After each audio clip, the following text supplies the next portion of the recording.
All right, I don't normally do breaking news stuff. It's about 10:20 a.m. West Coast time on Friday, August 15th. In about an hour and a half, there's going to be a hearing in a D.C. courtroom on Donald Trump's federal takeover of Washington, D.C. The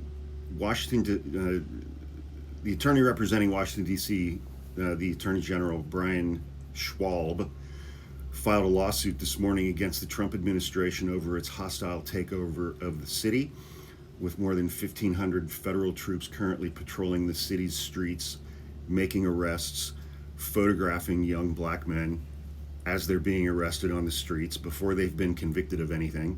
And the White House is putting those photos up on their official White House Twitter page. U.S. District Judge Anna Reyes, who was appointed by Joe Biden, is hearing the case. She has called for a 2 p.m. hearing.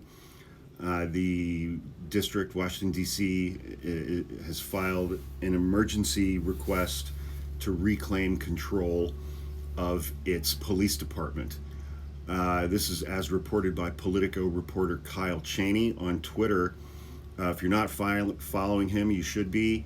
He's an excellent reporter when it comes to tracking things that are going on in the courts. And it's, depending on how that hearing goes, a restraining order could be in place within hours. Judge Reyes was appointed by Joe Biden, describes her as being known for a take no prisoners approach from the bench. She previously blocked Donald Trump's ban on transgender Americans from joining the military. She's been the target of official complaints by Trump's Justice Department for her sharp criticisms of DOJ officials who have argued on behalf of the Trump administration in her courtroom.